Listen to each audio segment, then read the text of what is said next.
ஒரு பெரிய கடல்வாழ் உயிரினத்தை பத்தி உங்களுக்கு தெரியுமா? கேள்விப்பட்டிருக்கீங்களா? ஆனா உங்களுக்கு ஒரு கன்னிப்பெண்ணுடைய கதையை பத்தி தெரியாது. அவளுடைய வீர சாகசங்களுக்கு அளவே இல்ல. அவளோட பேரு சுராயா.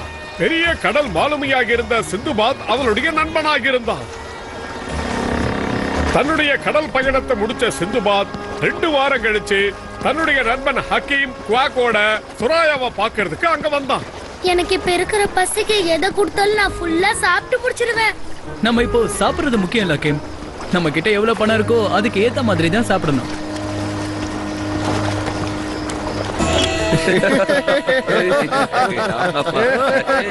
யோ பெருசு, பசிக்குது, சாப்பிட்டு ஏதோ கொண்டு வாயா.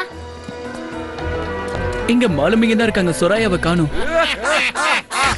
அப்புறம் என்ன ஆச்சு தெரியுமா?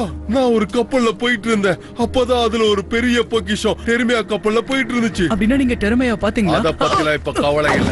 நீ சொன்னிய ஒரு பொக்கிஷம், அது எங்க இருக்கு? அது டெர்மியா கப்பல்ல இருக்கு. அது ஒரு பெரிய மிருகம் முழுங்கிடுச்சு. நீ சொல்ற அந்த ராட்சச மிருகம் எனக்கு தெரியும். ஆமா, அது ஒரு தீவை விட பெருசா இருக்கும். அது அந்த கப்பலை முழுங்கிடுச்சு. அது முழுங்குறத என் கண்ணால நான் பார்த்தேன். ஒன்னெல்லாம் அது சாதாரணமா முழுங்கிடும். உன் உயிரை நீ காப்பாத்திக்க.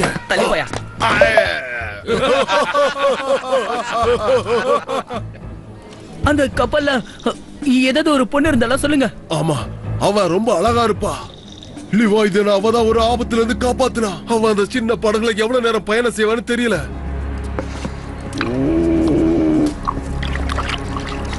சரி, இப்ப அவளுக்கு என்னாச்சு? அவ ஒரு சின்ன படகுல போய்கிட்டு இருந்தா. என் கண்ணையே என்னால நம்ப முடியல. ஒரு பெரிய பூதம் வந்துடுச்சு. அது சொராயா தானே? அவள அந்த பூதம் முழுங்கிடுச்சா? சிந்துபாத் இது நிச்சயமா உண்மையா இருக்காது.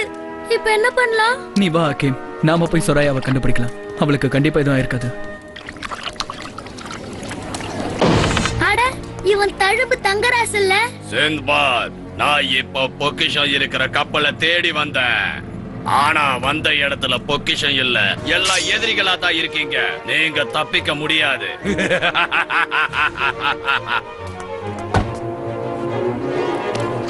வெச்சுக்கோ. உனக்கு எவ்வளவு குறி பார்த்து அடிப்போம்ல.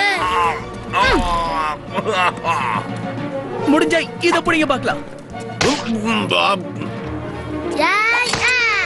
இத பாருங்க, எங்களை தப்பா நினைக்காதீங்க. 2 பேர் தலையில 2 துண்டு விழுண்டா, பாக்குறீங்களா?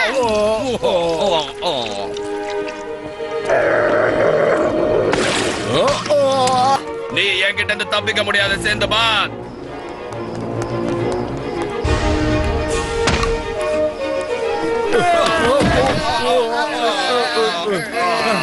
சீக்கிரம் வா, சீக்கிரம் வா குவாக். ஐய் நில்லு. அவங்க சொராயாவை காப்பாத்ததான் போயிட்டு இருக்காங்க. அந்த பொக்கிஷத்துக்காக தான் என் வாழ்க்கையை நான் வீணாக்கிட்டேன். ராட்சச மிருகத்திட்ட இருக்கிற அந்த பொக்கிஷத்தை அடையாம விட மாட்டேன். பொக்கிஷமா? இல்ல தலைவரே, நாம கண்டிப்பா பொக்கிஷத்தை கண்டுபிடிச்சு ஆகணும். அதை கண்டுபிடிக்கிற வரைக்கும் நாம ஓயக்கூடாது. இப்பதான் ஒரு மாலுமி அவனை தேடி போயிருக்கா. நாமளும் அவனை பின்தொடர்ந்து போலாம். நாம சிந்துபாத்தை பின்தொடர்ந்து போவோம். அந்த ராட்சச மிருகத்துக்கு அவனுக்கு கண்டிப்பா சண்டை வரும். அதுதான் நமக்கு வேணும். 2 பேர்ல யாராவது ஒருத்தர் கடைசியில மிஞ்சி இருப்பாங்க. அவன் தலைய நாம சீவிட்டா போதும். கப்பலை திருப்புங்க.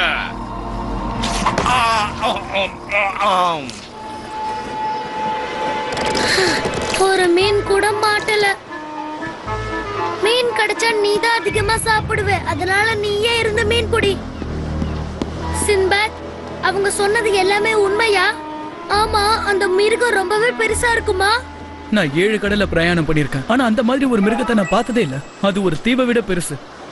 அதால நிறைய கப்பல்கள் கூட சேதமா இருக்கு தெரியுமா? அதுதான் தங்குது போல இருக்கு. நீ எதுக்கும் பயப்படாத பாக். இதுங்க எல்லாமே ராட்சச டால்பின்ங்க. ராட்சச டால்பின்ஸா? ஆனா அதுங்க எதுக்காக நம்ம கப்பலை இடிக்குதுங்க? அது என்கிட்ட சொல்லாத, அதுங்க கிட்ட சொல்லு. சரி, நீ எதுக்காக இந்த வலையை இங்க போட்ட? மீன் பிடிக்கலாம் தான் நான் போட்டேன். அதுலதான் பிரச்சனையே ஆரம்பிச்சிருக்கு. இதுல ஒரு குட்டி டால்பின் மாட்டி இருக்கு பாரு. நம்ம முதல்ல எப்படியாவது அந்த குட்டி டால்பினை விடுவிக்கணும். சிந்துபாத், அங்க பாரு. இன்னும் கொஞ்சம் தான் முடிஞ்சிருச்சு.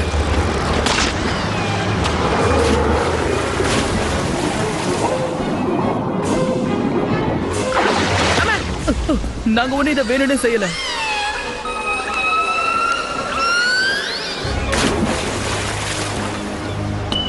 இங்க பாரு, அந்த தழும்பு தங்கராசு வந்துட்டான். சரி, முதல்ல அந்த நங்கூரத்தை தூக்கி போடுங்க.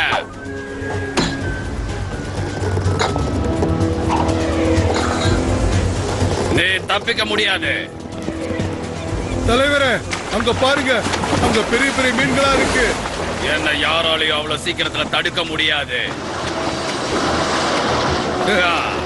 இனிவே அந்த நிம்பஸ் நமக்கு தான் சொந்தம்.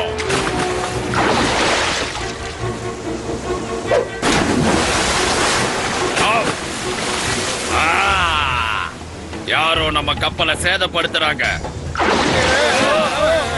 எல்லாரும் இந்த பக்கம் வாங்க. ஒரு பக்கமா கப்பலை இழுக்கிறாங்க. இதுதான் நல்ல சந்தர்ப்பம். கீழே போடு.